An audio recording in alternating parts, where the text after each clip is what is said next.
നമസ്കാരം. ഡിവൈൻ ഡിഫറൻസിലേക്ക് സ്വാഗതം. ഓം വരാഹി ദേവേ നമഃ. വരാഹി ദേവിയുടെ കൃപയാൽ എല്ലാവരും സുഖമായിരിക്കുന്നെന്ന് കരുതുന്നു. ഞാനും സുഖമായിരിക്കുന്നു.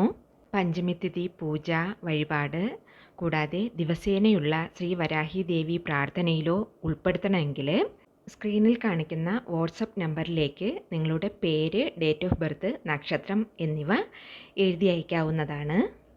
ഇനി നവംബർ മാസം വരുന്ന വളർപ്പിറ പഞ്ചമി അപ്ഡേറ്റ് പറയാം. 25/11/25 ചൊവ്വാഴ്ചയാണ് പഞ്ചമി തിഥി വരുന്നത്. 24/11/25 തിങ്കളാഴ്ച വൈകുന്നേരം 7 PM കൂടി പൂജ, വഴിപാട്, യാഗം എന്നിവയ്ക്ക് പേരുകൾ കൊടുക്കേണ്ട ലാസ്റ്റ് ഡേറ്റ് ആണ്. അതിനുശേഷം വരുന്ന പേരുകൾ എടുക്കാൻ ഒക്കത്തില്ല. പ്രൊസീജിയേഴ്സ് എല്ലാം നമ്മുടെ വീഡിയോ മുന്നേ കണ്ട് വരുന്നവർക്ക് അറിയാം. പുതുതായി വരുന്നവരാണെങ്കിൽ വാട്സപ്പ് നമ്പർ സ്ക്രീനിൽ കാണിക്കുന്നുണ്ട്, അതിൽ മെസ്സേജ് ചെയ്തോളുക. ഓൾ ഇൻഫർമേഷൻസും അപ്പോൾ നിങ്ങൾക്ക് റിപ്ലൈ ആയി വരുന്നതാണ്.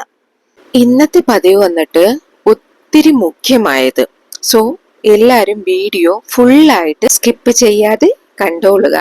ഏതൊരു കാര്യവും നമ്മൾ ചെയ്യുന്നോ ഇല്ലയോ അത് എന്നത് രണ്ടാമത്തെ കാര്യം. എന്നാല് ഇങ്ങനെയുള്ള പ്രശ്നങ്ങൾക്ക് ഇങ്ങനെയുള്ള പൊരുൾകൾ യൂസ് ചെയ്യാമെന്നുള്ളത് എല്ലാവരും മനസ്സിലാക്കി വെക്കേണ്ട ഒരു കാര്യം. ആർക്കെങ്കിലും ഒരാൾക്കെങ്കിലും ഇത് വന്ന് ഉതവും. അതിനാല് ഈ പൊരുൾ എന്നത് എല്ലാവരുടെ വീട്ടിലും, ഇപ്പോൾ നിങ്ങള് ഈ പതിവ് കണ്ടോണ്ടിരിക്കുമ്പോൾ നമ്മുടെ എല്ലാവരുടെ വീട്ടിലും ഈ പൊരുൾ എന്നത് ഇരിക്കണം. ശരിയാ? ഇത് വന്ന് പടികാരക്കല്ല് എന്ന് നമ്മൾ പറയും. ആലമില്ലേ, അത് തന്നെ. പടികാരക്കല്ല് എന്ന് വെക്കുമ്പോ, ഇങ്ങനെ പറയുമ്പോ തന്നെ ഇംഗ്ലീഷിൽ അതിന്റെ പേരെന്താന്ന് എല്ലാവരും ചോദിക്കും. ഇതിനെ നമ്മള് ആലം എന്നാണ് പറയുന്നത്. ALUM, ആലം. പച്ചമരുന്ന് കടകളില് ഇത്, അങ്ങാടിക്കടയിലില്ലേ ഇത് ഉണ്ട്, അവിടെ നിന്ന് നിങ്ങൾക്ക് വാങ്ങാവുന്നതാണ്. പിന്നെ വിദേശത്തുള്ളവർക്ക് സൂപ്പർ മാർക്കറ്റിൽ കിട്ടും. ശരിയാ? ഓൺലൈനിലുണ്ടോ എന്ന് ഞാൻ ചെക്ക് ചെയ്തിട്ട് പ്രോഡക്റ്റ് ടാഗ് ചെയ്തിരിക്കാം. വേണാച്ചാല് നിങ്ങൾക്ക് ഓൺലൈനിൽ നിന്നും വാങ്ങാവുന്നതാണ്. இந்த പടികാരക്കല്ലില് മുഖ്യമായ ഒരു വിഷയം നമ്മൾ നോക്കേണ്ടത് എന്താച്ചാല്, ഇപ്പൊ നിങ്ങൾ ഈ നോക്കുന്നില്ലേ, കണ്ടുകൊണ്ടിരിക്കുന്നില്ലേ ഈ പടികാരക്കല്ല്, ഇത് വന്നിട്ട് നല്ല വെള്ള കളറിലുള്ളത് നിങ്ങൾ വാങ്ങിക്കോളുക. നല്ല വെള്ളയായിട്ട് പാല് മാതിരി വെള്ള കളറിലിരിക്കുന്നത് വാങ്ങിക്കോളുക. കളർ മാറിയത്, അതായത് യെല്ലോ കളറോ ഗ്രേ കളറോ അങ്ങനത്തെ ഷെയ്ഡിലിരിക്കുന്നത് വാങ്ങിയാല് അത് വന്നിട്ട് ഒത്തിരി നെഗറ്റിവിറ്റിയെ അബ്സോർബ് ചെയ്ത് വെച്ചിരിക്കുന്നത്. ശരിയാ? സോ ഫസ്റ്റ് മനസ്സിലാക്കേണ്ട ഒരു വിഷയം എന്താ വെച്ചാല്, നല്ല വൈറ്റ് കളറിലുള്ള പടികാരക്കല്ല് ആലം വാങ്ങിക്കോളുക. കളർ ചേഞ്ച് വരരുത്. നിങ്ങൾ കടയിൽ പോയി നോക്കി എടുത്തോളുക. കാരണം കളർ ചേഞ്ച് വന്നാല് അത് നമുക്ക് കടയിൽ നിന്നേ നിങ്ങളെ നെഗറ്റീവ് എനർജിയെ വീട്ടിലേക്ക് കൊണ്ടുവരുന്നതിന് തുല്യമാവും. ഞാൻ പറയുന്നത് നിങ്ങൾക്ക് മനസ്സിലാവുന്നുണ്ടല്ലോ? നല്ല വെള്ളയായിട്ട് നല്ല വെട്ടിത്തിളങ്ങി നിൽക്കണം. ശരിയാ? ഇപ്പോ നമ്മൾ വന്നിട്ട് ഈ പടികാരക്കല്ലിനെ ഒരു മുഖ്യമായ വിഷയത്തിനാണ് ഉപയോഗിക്കാൻ പോകുന്നത്. ഞാൻ ഡെമോ കാണിക്കാം. ഇത് എന്തിനു വേണ്ടിയാ നമ്മളിപ്പോ ഉപയോഗിക്കുന്നതെന്ന് ചോദിച്ചാല്, വെറും 48 ദിവസം കൊണ്ട് നമ്മുടെ സാമ്പത്തികം, വരുമാനം, അതായത് പണവരവ് എന്നത് 2 മടങ്ങായിട്ട് മാറും. അത് 3 മടങ്ങായും മാറും. നിങ്ങൾക്കുള്ള എത്ര കഠിനമായ കടം പ്രശ്നം ആയാലും പെട്ടെന്ന് തന്നെ അത് ഈസി ആയിട്ട് തീരുകയും ചെയ്യും. ശരിയാ? അതാണ് ഈ പതിവില് നമ്മൾ മെയിൻ ആയിട്ട് ഫോക്കസ് ചെയ്യുന്നത്. എന്നാല് അതിവിടെ ഏതെല്ലാം വിഷയത്തിന് നമ്മളിത് ഉപയോഗിക്കാം എന്നുകൂടെ നോക്കിയാല്, നമ്മുടെ മുത്തശ്ശന്റെയും മുതുമുത്തശ്ശന്റെയും കാലത്തിന്റെ ഒക്കെ ഇത് എന്തിനു യൂസ് ചെയ്യുന്നു എന്ന് ചോദിച്ചാല്, ദൃഷ്ടി എടുക്കാൻ വേണ്ടിയിട്ട് ഇത് ഉപയോഗിക്കും. അത് എങ്ങനെയെന്ന് വെച്ചാല്, വീട്ടിന്റെ ഫ്രണ്ടില് കറുത്ത കയറ് വെച്ചിട്ട് ഇത് തൂക്കിയിടും, കെട്ടി തൂക്കിയിടും. ദൃഷ്ടി എടുക്കാം, വീട്ടിന് ദൃഷ്ടി വരരുത്, വീട്ടിലിരിക്കുന്നവർക്ക് ആരുടെയും കണ്ണ് പെടരുത് എന്നതിനേക്കായിട്ട്. എന്നാല് ഈ ജനറേഷനിൽ വന്നിട്ട് ഇതിന്റെ ഉപയോഗം നാൾ വരുന്തോറും കുറഞ്ഞു വരികയാണ്. ആരും ഇതൊന്നും വിശ്വസിക്കുന്നില്ല. അതിനാലാണ് നമ്മൾ ഈ കാലഘട്ടത്തിൽ നിറയെ പ്രശ്നങ്ങളിലേക്ക് പോയി വീഴുന്നതും നന്നായിട്ട് മാട്ടിക്കുന്നതും എന്നേ ഞാൻ പറയത്തുള്ളൂ. അതിനുവേണ്ടിയാണ് ഇത് ആദ്യം നമ്മൾ ഉപയോഗിക്കുന്നത്. ദെൻ യൂസ് ചെയ്തിരുന്നത് കിണറ്റിലിടും. അത് എന്തിനാച്ചാല് വെള്ളം ശുദ്ധമാവാൻ വേണ്ടിയിട്ട് മുൻകാലങ്ങളിൽ ഇതാണ് ചെയ്തിരുന്നത്. അത് മാത്രമല്ല, ഈ സലൂൺ കടകളിലുണ്ടല്ലോ, മുടി വെട്ടുന്ന കടകളില്, അവിടെയും ഇത് വെച്ചിരിക്കും. എന്തിനെന്ന് വെച്ചാല് ഇപ്പൊ ഷേവ് ചെയ്യുമ്പോഴോ ഇല്ലെങ്കിൽ മുടി മുട്ടയടിക്കുമ്പോഴോ എന്തെങ്കിലും ഒരു ചെറിയ മുറിവ് വന്നാല് ഇത് വെച്ചിങ്ങനെ തേച്ച് വിട്ടാല് നമ്മുടെ സ്കിൻ വന്നിട്ട് നല്ല ജില്ലെന്നിറക്കും. ഇത് വന്നിട്ട് എല്ലാത്തെയും ഇങ്ങനെ സ്മൂത്ത് ആയിട്ട് ആക്കി തരും. സോ ഇത് വന്നിട്ട് നമ്മള് ഫേസിന്റെ അഴകിന്, അതായത് മുഖ സൗന്ദര്യത്തിന് കൂടെ നമുക്കിത് ഉപയോഗിക്കാവുന്നതാണ്. ചർമ്മം വന്നിട്ട് നല്ല വഴവഴപ്പായിട്ട് ഇരിക്കാനായിട്ട് ഇത് ഉപയോഗിക്കാറുണ്ട്. സോ ഫസ്റ്റ് വന്നിട്ട് ആത്മീയമായി നോക്കിയാല് അത് ഫസ്റ്റ് വൺ കൺദൃഷ്ടിക്കാകെ ഉപയോഗിക്കുന്നു. സോ ഇനി നോക്കിയാല് നമ്മുടെ വീട്ടിലെ മറ്റുള്ളവരുടെ ഓരോ ആരെങ്കിലും ഇപ്പോ നമ്മുടെ ഇഷ്ടമില്ലാത്തവര് പലരും വന്നിട്ട് ഓരോ ബ്ലാക്ക് മാജിക് ഒക്കെ ചില വീടുകളിൽ കൊണ്ടുവയ്ക്കാറില്ലേ. അങ്ങനെയൊക്കെ വരുന്നത് അഥവാ എന്തെങ്കിലും വെച്ചിട്ടുണ്ടെങ്കിൽ അതൊന്നും അഫക്റ്റ് ആവാതിരിക്കാനായിട്ട് ഓരോരോ റൂമിലും ഒരു ചെറിയ ഗ്ലാസ്സിലോ അല്ലെങ്കിൽ അകലുണ്ടല്ലോ നമ്മുടെ മൺവിളക്കിലെയോ ഓരോ ചെറിയ പീസ് അതിനകത്തിട്ട് വെച്ചു വെക്കുക. അത് വന്നിട്ട് ആരും കാണാത്ത രീതിക്ക് ഒരു മൂലയിൽ വെച്ചോളുക. അത് ഒത്തിരി നല്ലത്. യാതൊരുവിധ ദുഷ്ടശക്തികളും വരാതിരിക്കാൻ, വന്നാലും നമുക്കത് അഫക്റ്റ് ആവാതിരിക്കാൻ വേണ്ടിയിട്ട് ഒരു മാസം ഇങ്ങനെ റൂമിൽ വെച്ചിട്ട് അതിനെടുത്ത് നമ്മൾ കാൽപ്പെടാത്തടത്തിൽ തൂക്കി കളഞ്ഞിട്ട് നെക്സ്റ്റ് പുതിയത് വെക്കാം. ഓക്കെ, കാരണം അത് വീണ്ടും വീണ്ടും യൂസ് ചെയ്യരുത്. അത് നെഗറ്റീവ് എനർജി ഓൾറെഡി ആയി കഴിഞ്ഞു. അതിനാല് വീണ്ടും നമ്മൾ പുതിയത് യൂസ് ചെയ്തോളുക. അതായത് ഒരു വലിയ പീസ് വാങ്ങിച്ച് നിങ്ങൾക്ക് 4ആയിട്ടോ 5ആയിട്ടോ ഒക്കെ കട്ട് ചെയ്ത് വെച്ചോളുക.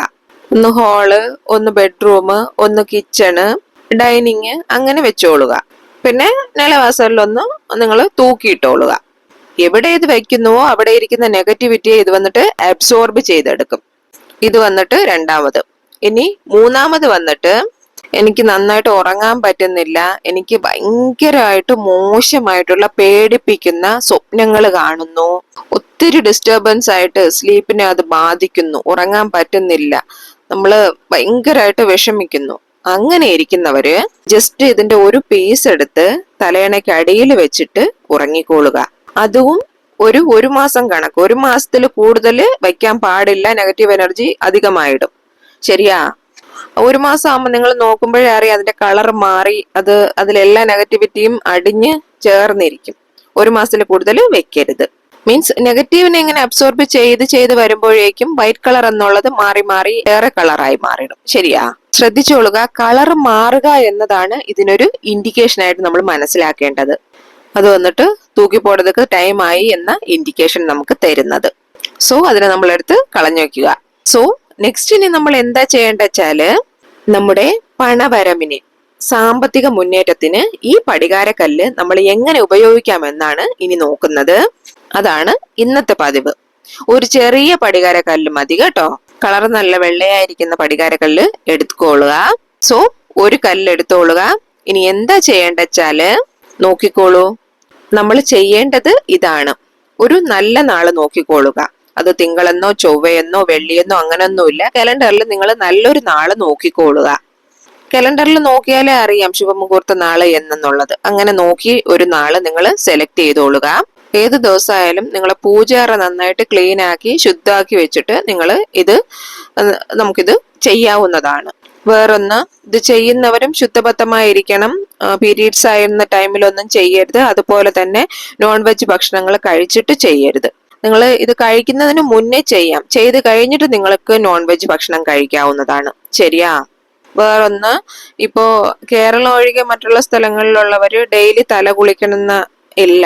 അവര് ഡെയിലി തല കുളിക്കാറില്ല ഒരു ചില പേര്. അപ്പോ നിങ്ങൾ ഈ വഴിപാട് നിങ്ങൾ ചെയ്യുമ്പോൾ തല മസ്റ്റായിട്ട് കുളിച്ചിരിക്കണം, ശുദ്ധബദ്ധമായിരിക്കണം. ശരിയാ? ഇതിനായിട്ട് ഞാൻ പറഞ്ഞല്ലോ ഓൾറെഡി, കുറിപ്പിട്ട നാളൊന്നും ഇല്ല. നിങ്ങൾക്ക് ഏത് നാള് ചെയ്യാൻ പറ്റുന്നുവോ അത് നല്ലൊരു നാളായിരിക്കണം. അങ്ങനെയുള്ളൂ. ശരിയാ? നിങ്ങൾ ഒരു വൈറ്റ് പേപ്പർ, ഒരു വെള്ള കളറിലെ പേപ്പർ എടുത്തോളുക. ആ പേപ്പറിൽ നിങ്ങൾക്ക് നിങ്ങളുടെ കടം തീർക്കുന്നതിന് അല്ലെങ്കിൽ നിങ്ങളുടെ അത്യാവശ്യത്തിന് എത്ര പണമാണ് ആവശ്യം അത് എന്നുള്ളത്, പിന്നെ നിങ്ങൾ വന്നിട്ട് ഇത് പിന്നെ അങ്ങനെ ഇങ്ങനെ ഒന്നും എഴുതാൻ പാടില്ല. സ്ട്രൈറ്റ് ആയിട്ട് നന്നായിട്ട് എഴുതിക്കോളുക.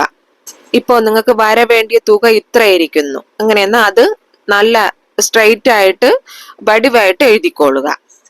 ഇപ്പോ ഒരാൾക്ക് ഒരു കടമായിരിക്കില്ല, ബാങ്കിലായിരിക്കും, ഒരു നിശ്ചിത വ്യക്തിയിൽ നിന്നായിരിക്കും, അങ്ങനെയൊക്കെ ആയിരിക്കും കടം, ലോൺ ആയിരിക്കും. അപ്പൊ നിങ്ങൾക്ക് മൊത്തത്തിൽ എത്ര കടമുണ്ടോ അതിൽ ഇപ്പൊ എത്ര നിങ്ങൾക്ക് വീട്ടണമോ അങ്ങനെ നിങ്ങൾ കാൽക്കുലേറ്റ് ചെയ്തിട്ട് എത്ര വരാനിരിക്കുന്നു, ആരെങ്കിലും തരാനുണ്ടെങ്കിൽ അതോ നിങ്ങൾക്ക് എവിടെന്നെങ്കിലും വരാനുണ്ടെങ്കിൽ അതോ, അങ്ങനെ കണക്ക് കൂട്ടി ഒരു നിശ്ചിത എമൗണ്ട് കാൽക്കുലേറ്റ് ചെയ്ത് എഴുതിക്കൊള്ളുക.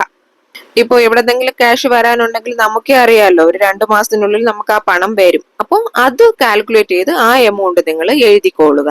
അതല്ലാച്ചാല് നമ്മളിപ്പോ ഒരു ലാൻഡ്, ഒരു ഇടത്തിന് നമ്മൾ വിൽക്കാൻ വേണ്ടി നിൽക്കുകയാണ്. അപ്പൊ അതിൽ നിന്ന് വരുന്ന എമൗണ്ട് ഇത്ര ദിവസത്തിനകത്ത് വരും, അത് നമ്മൾ മനസ്സിൽ കണക്കൂട്ടി എഴുതിക്കൊള്ളുക. അതല്ല, എനിക്ക് ഫാമിലിയിൽ നിന്ന് സ്വത്ത് പിരിക്കുന്നു, ഫാമിലി ഷെയർ തരുന്നു, അതിൽ നിന്ന് എനിക്ക് ഇത്ര പണം വരും. നിങ്ങൾക്ക് അറിയാലോ ഇപ്പൊ കിട്ടത്തട്ട നിങ്ങളുടെ കയ്യിൽ എത്ര പണം വരും എന്നുള്ള ഒരു എസ്റ്റിമേഷൻ നിങ്ങൾക്ക് അറിയാലോ. ആ തുക വന്നിട്ട് നിങ്ങൾ ഈ വെള്ള പേപ്പറിൽ എഴുതിക്കൊള്ളുക. ഇപ്പോ ഇങ്ങനെ എഴുതിയിരിക്കുന്നത് നിങ്ങൾ കണ്ടുല്ലോ. അതിൽ വന്നിട്ട് നിങ്ങൾ ഒരു പടികാരക്കല്ലും കൂടെ ഒരു പച്ചക്കർപ്പൂരവും വച്ചോളുക. ഒരു തുണ്ട് പച്ചക്കർപ്പൂരം മതി. ഇത് രണ്ടും വെച്ചോളുക.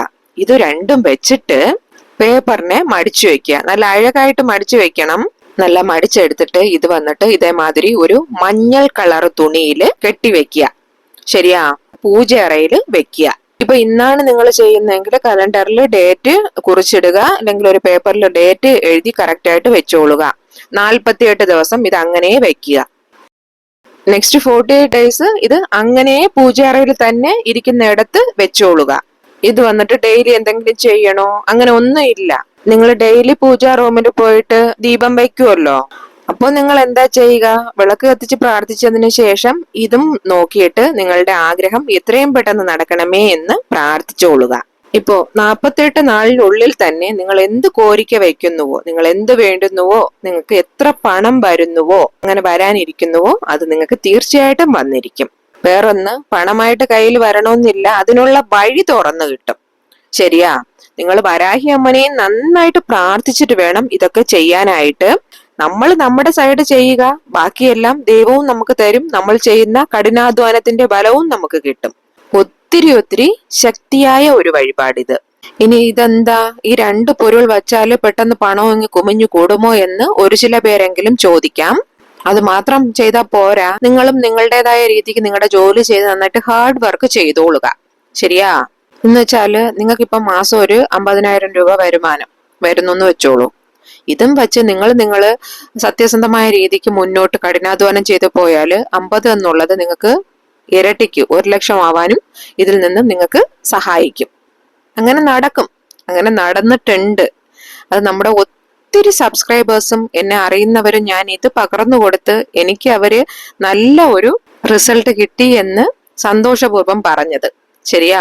വേറൊന്ന്, അന്യായമായിട്ടുള്ള വഴിയിലൊന്നും വരില്ല, ന്യായമായിട്ടുള്ള വഴിയിൽ നിങ്ങൾക്കത് തീർച്ചയായിട്ടും വരും, നിങ്ങളത് ആ രീതിക്ക് ചെയ്താല്. സോ ഇതാണ് ആ മിക മുഖ്യമായ വിഷയം. ഇപ്പോ പൊരുളാധാര മുന്നേറ്റം, സാമ്പത്തിക ഉയർച്ച, പണവരവ്, ഇതെല്ലാം എല്ലാവർക്കും ഈ കാലഘട്ടത്തില് ആവശ്യമായ കാര്യം അല്ലേ? ഇത് ചെയ്യണമെന്ന് മനസ്സിൽ വിചാരിക്കുന്നവര്, അതും വിശ്വാസമുള്ളവര് മാത്രം ഇത് ചെയ്താൽ മതി. സോ നമ്മൾ വന്ന് മടക്കി നന്നായിട്ട് മടിച്ചെടുത്ത് ഈ മഞ്ഞൾ തുണിയിൽ വെച്ചിട്ട് ഈ മഞ്ഞൾ തുണിയും ഒരു കിഴിയായിട്ട് കെട്ടിയെടുത്ത് മുടിച്ചിലിട്ടിട്ട് പൂജയറയിൽ വെച്ചോളുക. ഇത്രയും മാത്രം നമ്മൾ ചെയ്താൽ മതി. ഇത് വന്നിട്ട് ഒത്തിരി സിമ്പിളായ ഒരു വിഷയം. സോ നിങ്ങൾ ചെയ്തു നോക്കിക്കോളുക, നല്ല ബലം നിങ്ങൾക്ക് കിട്ടും. സോ ഇന്നത്തെ പതിവ് നിങ്ങൾക്ക് യൂസ്ഫുൾ ആകുമെന്ന് കരുതുന്നു. പതിവ് പിടിച്ചിരുന്നാല് വീഡിയോ ഒന്ന് ലൈക്ക് ചെയ്യണേ. കൂടെ നിങ്ങളുടെ ഫ്രണ്ട്സിനും റിലേറ്റീവ്സിനും നിങ്ങൾ അറിയുന്ന ഗ്രൂപ്പ്സുകളിലേക്കും ഒന്ന് ഷെയർ ചെയ്ത് കൊടുക്കണേ. മാത്രമല്ല വേറൊന്ന്, നിങ്ങൾ ചാനൽ സബ്സ്ക്രൈബ് ചെയ്യാതെയാണ് വീഡിയോസ് കാണുന്നതെങ്കിൽ ചാനലൊന്ന് സബ്സ്ക്രൈബ് ചെയ്ത് എന്നെ ഒന്ന് സപ്പോർട്ട് ചെയ്യണേ. എങ്കിൽ മാത്രമേ ഞാനിടുന്ന വീഡിയോസ് നിങ്ങൾക്ക് നോട്ടിഫിക്കേഷനായിട്ട് വന്നു ചേരുകയുള്ളൂ. ഇനിയൊരു ന്യൂ വീഡിയോയുമായി വരുന്നത് വരേക്കും നന്ദി, നമസ്കാരം.